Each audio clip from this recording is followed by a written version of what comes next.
Hello my dear students. Today we will discuss about market segmentation. Market segmentation ಅಂತ ಹೇಳಿದ್ರೆ ಏನು? So ಇದರ basis ಯಾವ ಬೇಸಿಸಲ್ಲಿ ಮಾರ್ಕೆಟ್ ಸೆಗ್ಮೆಂಟೇಷನ್ ಅನ್ನು ಮಾಡ್ತಾರೆ, importance of market segmentation etcetera. So what is market segmentation? So market segmentation it is dividing the heterogeneous market into homogeneous group of people. ಅಂದರೆ ಒಂದು market ಅಂತ ಹೇಳಿದ ತಕ್ಷಣ ಆ ಒಂದು ಮಾರ್ಕೆಟಲ್ಲಿ ಬೇರೆ ಬೇರೆ ರೀತಿಯ ಜನರು ಇರ್ತಾರೆ, ಬೇರೆ ಬೇರೆ ಇನ್ಕಮ್ನವ್ರು ಇರ್ತಾರೆ, ಬೇರೆ ಬೇರೆ ಸ್ಟ್ಯಾಂಡರ್ಡ್ನವ್ರು ಇರ್ತಾರೆ, ಬೇರೆ ಬೇರೆ ಎಜುಕೇಷನ್ ಕ್ವಾಲಿಫಿಕೇಷನ್ ಅವರು ಇರ್ತಾರೆ. ಸೊ ಈ ಗ್ರೂಪ್ ಆಫ್ ಪೀಪಲ್, ಈ ಒಂದು ಜನರ ಗುಂಪನ್ನು ಹೆಟ್ರೋಜಿನಿಯಸ್ ಆಗಿರುವಂಥ ಗ್ರೂಪನ್ನು ಹೋಮೋಜಿನಿಯಸ್ ಒಂದೇ ರೀತಿ ಅದನ್ನು ಡಿವೈಡ್ ಮಾಡಿ, ಆ ಡಿವೈಡ್ ಮಾಡಿದಂತಹ ಏರಿಯಾಕ್ಕೆ ಅಥವಾ ಆ ಒಂದು ಪ್ಲೇಸಿಗೆ ಪ್ರಾಡಕ್ಟನ್ನು ಇಂಟ್ರೊಡ್ಯೂಸ್ ಮಾಡುವಂಥದ್ದನ್ನು ಮಾರ್ಕೆಟ್ ಸೆಗ್ಮೆಂಟೇಷನ್ ಅಂತ ಹೇಳ್ತಾರೆ.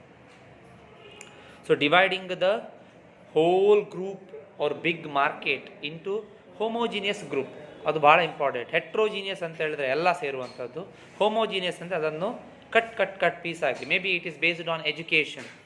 ಈಗ ಎಜುಕೇಷನ್ ಬೇಸಿಸಲ್ಲಿ ಯಾವ ರೀತಿ ಕಟ್ ಮಾಡ್ಬೋದು? ಸೊ ಯಾರೆಲ್ಲ SSLC ಆಗಿದ್ದಾರೆ ಒಂದು ಗ್ರೂಪ್, ಫಸ್ಟ್ ಸ್ಟ್ಯಾಂಡರ್ಡಿಂದ SSLC ಒಂದು group, then SSLC to second PUC ಒಂದು group, second PUC to degree ಒಂದು ಗ್ರೂಪ್.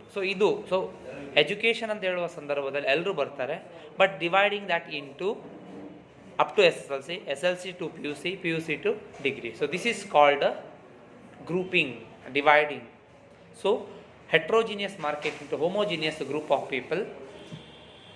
ಈ ಗ್ರೂಪ್ ಮಾಡಿದ ತಕ್ಷಣ ಆ ಗ್ರೂಪಿಗೆ ಸಂಬಂಧಪಟ್ಟಂತೆ ಮೇ ಬಿ ಒಂದು particular organization is producing some books which is related to the 8th standard student. ಆ ಸಂದರ್ಭದಲ್ಲಿ ಏನು ಮಾಡಬೇಕಂದ್ರೆ ನಮ್ಮ ಗ್ರೂಪಲ್ಲಿ that product should be introduced only wherever you will find high schools. College ಏರಿಯಾದಲ್ಲಿ 8th ಸ್ಟ್ಯಾಂಡರ್ಡ್ನ ಬುಕ್ ಇಂಟ್ರೊಡ್ಯೂಸ್ ಮಾಡಿದರೆ ಆ ಏರಿಯಾದಲ್ಲಿ ಆ ಬುಕ್ ಅಥವಾ ಆ ಒಂದು ಪ್ರಾಡಕ್ಟ್ ಸೇಲ್ ಆಗೋದಿಲ್ಲ.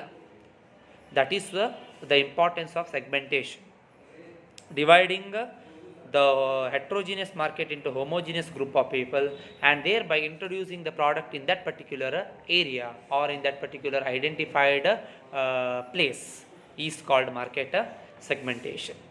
ನಿಮಗೆಲ್ಲ ಗೊತ್ತಾಗಿದೆ ಅಂತ ಭಾವಿಸ್ತೇನೆ. So I'll explain you with example. One example, Titan watch ನೀವೆಲ್ಲ ಕೇಳಿದ್ದೀರ. Titan watch arrives in 3 broad segments. Titan watch available in the market in 3 broad segments. The first one is it is for the rich class, second one it is for middle class, and it is for lower class. See, you will get a clean picture here. Segmentation. Titan watch ಬೇರೆ product ಅನ್ನು produce ಮಾಡ್ತದೆ, but ಆ product ಅನ್ನು ಕೂಡ 3 segment ಆಗಿ divide ಮಾಡ್ತೇವೆ. Rich ಕ್ಲಾಸಿಗೆ, middle ಕ್ಲಾಸಿಗೆ ಮತ್ತು ಲೋವರ್ ಕ್ಲಾಸಿಗೆ. Watch which is costing 2 lakhs, ಒಂದು ವಾಚ್ 2 ಲಕ್ಷ ಬೆಲೆ ಇದೆ ಅಂತ ಹೇಳಿದರೆ, this should be introduced to the high class people or rich class people. Medium watch maybe for 5,000 10,000 rupees, it is for middle class people, ಅದು middle ಕ್ಲಾಸಿಗೆ ಹೋಗ್ತದೆ segmentation. ಅದೇ ಒಂದು 200 ರೂಪಾಯಿ 300 ರೂಪಾಯಿ watch which is manufactured by Titan, that will go to the lower class people. So rich class, middle class and lower class. This is market segmentation of Titan watch. So hope you are clear with this. So in nutshell, market segmentation, it is dividing the very big market into homogeneous group.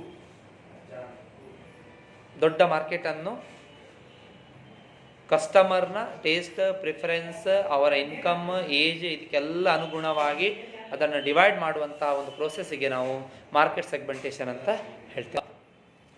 Let us move to the basis of segmentation. ಈ market ಸೆಗ್ಮೆಂಟೇಷನನ್ನು ಯಾವ ಎಲ್ಲ ರೀತಿಯಲ್ಲಿ ಮಾಡ್ತಾರೆ? So market segmentation can be done on the basis of geographics, on the basis of demographic, on the basis of socio culture, on the basis of psychographic and on the basis of buying behaviour. 5 ರೀತಿಯಲ್ಲಿ market ಸೆಗ್ಮೆಂಟೇಷನನ್ನು ಮಾಡ್ಬೋದು. Dividing the heterogeneous market into homogeneous group. So ಇದರಲ್ಲಿ ಈಗ geography ಅಂತ ಹೇಳಿದ್ರೆ ಏನು, already geography it is based on the location, ಅಂದರೆ say for example when you take a example of a particular taluk, if you take Haveri as a district place or Ranebennur as a taluk, in this taluku you can divide this taluk into different part. How it is, so you will get many places, many ವಿಲೇಜಸ್ನ ಪ್ರಕಾರವಾಗಿ ಆ ತಾಲೂಕನ್ನು divide ಮಾಡುವಂಥದ್ದು, ಮತ್ತು ಆ ಪ್ರಾಡಕ್ಟನ್ನು, ನಿಮ್ಮ ಪ್ರಾಡಕ್ಟನ್ನು ಯಾವ ಏರಿಯಾಕ್ಕೆ ಅದು ಶೂಟ್ ಆಗಿದೆ ಎಂಬುದನ್ನು ಅನಾಲಿಸಿಸ್ ಮಾಡಿ ಅಲ್ಲಿ ಆ ಪ್ರಾಡಕ್ಟನ್ನು ಇಂಟ್ರೊಡ್ಯೂಸ್ ಮಾಡುವಂಥದ್ದು. ಫಾರ್ ಎಕ್ಸಾಂಪಲ್, ಸಾಮಾನ್ಯವಾಗಿ ಹಳ್ಳಿ ಅಂತ ಹೇಳಿದ ತಕ್ಷಣ ಅಲ್ಲಿಯ ಇನ್ಕಮ್ ಲೆವೆಲ್, ಜನರ ಇನ್ಕಮ್ ಲೆವೆಲ್, ಎಜುಕೇಷನ್ ಲೆವೆಲ್ ಇದು ಸ್ವಲ್ಪ ತಕ್ಕ ಮಟ್ಟಿಗೆ ಕಡಿಮೆ ಇರ್ತದೆ when you compare with the cities, right? So when your product is of a very cheap quality or a cheap price, you can introduce that product in a villages. ಅಲ್ಲಿ ಆ ಪ್ರಾಡಕ್ಟನ್ನು introduce ಮಾಡಿದರೆ ಅದು ಸೇಲ್ ಆಗ್ತದೆ. ಆದರೆ ಅಂಥ ಪ್ರಾಡಕ್ಟನ್ನು when you introduce in the cities where income is high, education is high, awareness is high, ಆ ಪ್ರಾಡಕ್ಟು ಅಷ್ಟು ಸುಲಭದಲ್ಲಿ ಆ ಸಿಟೀಸಲ್ಲಿ ಆ ಪ್ರಾಡಕ್ಟನ್ನು ಸೇಲ್ ಆಗೋದಿಲ್ಲ. This is called geographic way of segmentation on the basis of place. ಎಕ್ಸಾಮಲ್ಲಿ ನೀವು ಭಾಳ ಈಸಿಯಾಗಿ ಬರಿಬೇಕಾದ word, geographic segmentation is dividing the market on the basis of place or location. ಸ್ಥಳ ಅಥವಾ ಜಾಗಕ್ಕೆ ಸಂಬಂಧಪಟ್ಟ ಹಾಗೆ ಡಿವೈಡ್ ಮಾಡುವಂಥದ್ದು. It is called geographic segmentation. Hope you are following.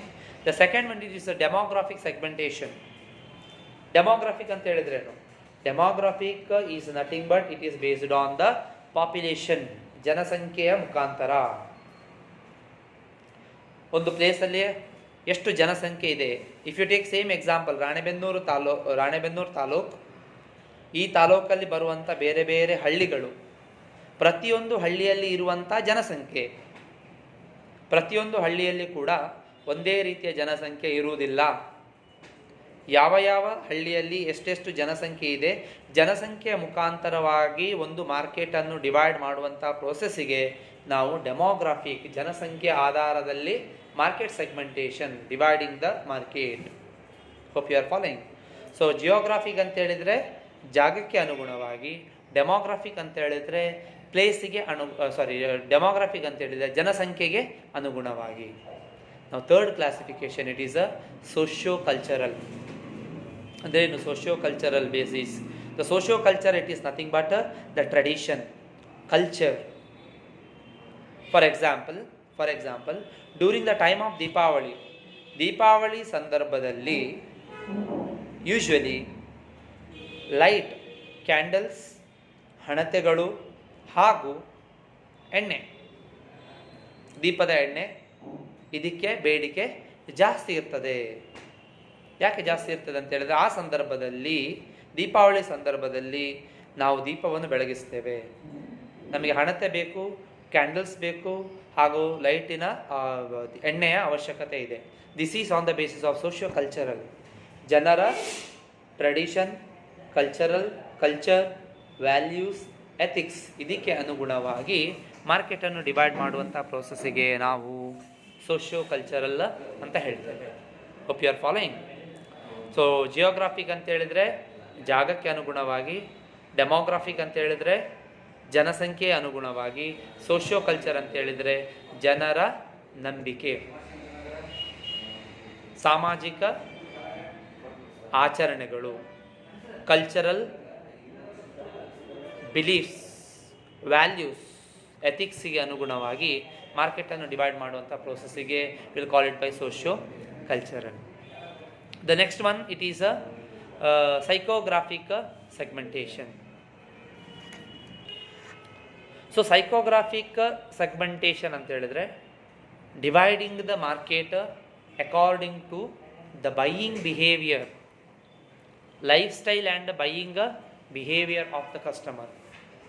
Life style ಅಂತ ಹೇಳಿದರೆ ಹೇಗೆ? So if you compare urban and rural area, ಒಂದು ಬೆಂಗಳೂರಂಥ ಸಿಟಿ ಮತ್ತು ರಾಣೆಬೆನ್ನೂರು ಅಂತ ಒಂದು city. When you compare these two cities, buying behaviour and life style is different. ಬೆಂಗಳೂರಲ್ಲಿ ಇರುವಂಥವರ ಜೀವನ ಪದ್ಧತಿ ಹಾಗೂ ಅವರ ಬೈಯಿಂಗ್ ನೇಚರ್ ರಾಣೆಬೆನ್ನೂರಲ್ಲಿರುವಂಥ ಜನರ ಲೈಫ್ ಸ್ಟೈಲ್ ಮತ್ತು ಬೈಯಿಂಗ್ ನೇಚರಿಗೆ ಡಿಫ್ರೆಂಟ್ ಆಗಿ ಇರ್ತದೆ. This segmentation is called psychographic segmentation, dividing the market on the basis of lifestyle and buying nature of the customer, buying nature of the people is called psychographic segmentation. ಅವರ ಜೀವನ ಶೈಲಿ ಮತ್ತು ಖರೀದಿ ಮಾಡುವಂತಹ nature, ಖರೀದಿ ಮಾಡುವಂತಹ ಒಂದು ಅವರ ಮನಸ್ಥಿತಿ, ಇದನ್ನು ನಾವು ಸೈಕೋಗ್ರಾಫಿಕ್ ಸೆಗ್ಮೆಂಟೇಷನ್ ಅಂತ ಹೇಳ್ತೇವೆ. So moving to the last one, it is a buying behavior. So ಇದು ಸೈಕೋಗ್ರಾಫಿಕಲ್ಲಿ ಬರುವಂಥದ್ದು ಲೈಫ್ ಸ್ಟೈಲ್ ಮತ್ತು buying behaviour. So the last one it is buying behaviour. ಯಾವ ರೀತಿ ಬೈ ಮಾಡ್ತಾರೆ? Are they buying regularly? Are they buying once in life time? Are they buying frequently? For example food items, okay, or groceries. Frequently we will buy. ಮನೆಗೆ ಬೇಕಾದ ಅಕ್ಕಿ, ಸಕ್ಕರೆ, ಚಾಹುಡಿ, ನಿಮಗೆ ಗೋಧಿ, ಧಾನ್ಯ, ಇನ್ನಿತರ ವಸ್ತುಗಳು ಫ್ರೀಕ್ವೆಂಟಾಗಿ ಬೈ ಮಾಡ್ತಾರೆ. That is a product you have to see when you are dividing whether that particular product, if it is a frequently buying product, or if you want to buy one house, ಒಂದು ಮನೆ ಖರೀದಿ ಮಾಡಬೇಕಾದ್ರೆ it is usually it is once in a life time. You want to buy one car, maybe once in 5 years or once in 10 years. This is called buying behavior, dividing the market on the basis of buying behavior of the customer. So there are 5 different classification of or basis for market segmentation. First one, it is geographic ಅಂತ ಹೇಳಿದ್ರೆ ಸ್ಥಳ. Second one is demographic, it is based on population. Third one, it is a socio-cultural, ನಂಬಿಕೆ, ಇದರ ಅನುಗುಣವಾಗಿ. Fourth one, it is psychographic ಅಂತ ಹೇಳಿದ್ರೆ ಜನರ life style ಮತ್ತು buying behaviour. And fifth one, it is a buying behaviour purely whether ಒಂದು product ಆವಾಗ frequent ಆಗಿ ಅದನ್ನು ಬೈ ಮಾಡ್ತಾರಾ, ಅಥವಾ once in a life time or once in 2 years or once in 5 years. These 5 are the basic segmentation of the market, which is very important from a examination point of view. So ಈ market segmentation ಮಾಡೋದರ advantages ನಾನೀಗ already ಹೇಳಿದ್ದೇನೆ. So dividing the market heterogeneous into homogeneous, ಈ group ಆಗಿ ಮಾಡೋದ್ರಿಂದ ಏನೆಲ್ಲ ಲಾಭ? So ಈ ರೀತಿ ಗ್ರೂಪ್ ಮಾಡೋದರಿಂದ the first one, it help distinguish one customer group from another with in the market. ಒಂದು ಗ್ರೂಪ್ ಕಸ್ಟಮರ್ ಇನ್ನೊಂದು ಗ್ರೂಪಿನ ಕಸ್ಟಮರ್ನ ಇರುವಂತಹ ಬೇಸಿಕ್ ಡಿಫ್ರೆನ್ಸ್ ಅಥವಾ ಅವರಿಗೆ ಡಿವೈಡ್ ಮಾಡಲಿಕ್ಕೆ ಭಾಳ ಈಸಿ ಆಗ್ತದೆ. Distinguishing or dividing the customer. ಒಂದು ಮಾರ್ಕೆಟ್ ಅಂತ ಹೇಳಿದ ತಕ್ಷಣ ಅಲ್ಲಿ ಬೇರೆ ನಾನೀಗ ಆಲ್ರೆಡಿ ಹೇಳಿ ಬೇರೆ ರೀತಿಯ ಕಸ್ಟಮರ್ಸ್ ಇರ್ತಾರೆ. ಮಾರ್ಕೆಟ್ ಸೆಗ್ಮೆಂಟೇಷನ್ ಮಾಡೋದರಿಂದ ಅವರನ್ನೆಲ್ಲ ಈಸಿಯಾಗಿ ಡಿವೈಡ್ ಮಾಡಲಿಕ್ಕೆ ಆಗ್ತದೆ. Easily customer can be divided through market segmentation. The second point is it facilitates proper choice of target market. ಒಂದು ನೀವು ಪ್ರಾಡಕ್ಟನ್ನು ಮಾರ್ಕೆಟ್ ಇಂಟ್ರೊಡ್ಯೂಸ್ ಮಾಡ್ತೀರಾ ಅಂತ ಹೇಳಿದ್ರೆ, ಯಾವುದೋ ಒಂದು ರಾಂಗ್ ಪ್ಲೇಸಲ್ಲಿ ರಾಂಗ್ ಕಸ್ಟಮರಿಗೆ ಆ ಪ್ರಾಡಕ್ಟನ್ನು ಇಂಟ್ರೊಡ್ಯೂಸ್ ಮಾಡಿ ಆ ಪ್ರಾಡಕ್ಟಲ್ಲಿ ಸೇಲ್ ಆಗದೇ ಇದ್ದರೆ that is a loss to the business. Through market segmentation that problem can be avoided. So that problem can be avoided through market segmentation. That is another advantage. Hope you are following. And third one, it facilitate effective tapping of the market. Proper tapping ಅಂತ ಹೇಳಿದ್ರೆ ಎಲ್ಲಿ ನಿಮ್ಮ product introduce ಮಾಡಬೇಕು, ಯಾವ ಏರಿಯಾದಲ್ಲಿ ಮಾಡಬೇಕು, ಕರೆಕ್ಟಾಗಿ ಮಾರ್ಕೆಟನ್ನು identify ಮಾಡಿ ಅಲ್ಲಿಗೆ ಆ ಪ್ರಾಡಕ್ಟನ್ನು ಇಂಟ್ರೊಡ್ಯೂಸ್ ಮಾಡಿ. So you can get a revenue, you can earn a revenue profit from that particular market. That's advantage. Next one helps in divide the market and conquer them. ಮಾರ್ಕೆಟನ್ನು ಡಿವೈಡ್ ಮಾಡಿ ಅಲ್ಲಿಯ ಲಾಭವನ್ನು ಪಡೀಲಿಕ್ಕೆ market segmentation will help you. Next one it helps in crystallise the needs of the target buyers. ಕಸ್ಟಮರ್ಗಳಿಗೆ high satisfaction by way of delivering the product on time, giving a proper service is possible through market segmentation. Next one, market segmentation makes the marketing effort more efficient and economic. ನನಗೆ already ಹೇಳಿದ್ದೇನೆ, efficient ಮತ್ತು economic. Unnecessary ವೇಸ್ಟನ್ನು minimise ಮಾಡ್ಬೋದು, ನಷ್ಟವನ್ನು ಕಡಿಮೆ ಮಾಡ್ಬೋದು. Product is introduce to the market on time, customer is targeted and product is delivered in market segmentation. Next one, it helps in spot the less satisfied segment and succeed by satisfying them in such a segment. More satisfaction, more quality by reaching a more customer is possible under market segmentation. ಈ ಪ್ರಾಡಕ್ಟನ್ನು ಯಾರಿಗೋ demand ಇಲ್ಲದ ಸ್ಥಳದಲ್ಲಿ, ಬೇಡಿಕೆ ಇಲ್ಲದ ಸ್ಥಳದಲ್ಲಿ ಅದನ್ನು introduce ಮಾಡುವುದರ ಬದಲಾಗಿ ಬೇಡಿಕೆ ಇರುವಂಥ ಸ್ಥಳದಲ್ಲಿ ಆನ್ ಟೈಮಲ್ಲಿ ಆ ಪ್ರಾಡಕ್ಟನ್ನು ಇಂಟ್ರೊಡ್ಯೂಸ್ ಮಾಡಿ you can improve the efficiency. Next one, market segmentation helps in marketing effort more efficient and economic. ನಾನು ಹೇಳಿದ್ದೇನೆ, it helps in less satisfied segment and succeed by satisfying such segment, bringing benefit not only to the market but also to the customer. ಮಾರ್ಕೆಟರಿಗೂ benefit ಆಗ್ತದೆ, ಪ್ರೊಡ್ಯೂಸರಿಗೂ benefit ಆಗ್ತದೆ, ಕಸ್ಟಮರ್ಗಳಿಗೂ benefit ಆಗ್ತದೆ.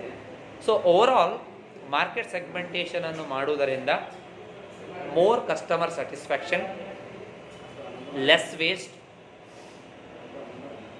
efficient and economic use of resources, tapping the market effectively and efficiently, and last, earning more revenue and more profit to the concern. These 5 are the major benefit of market segmentation.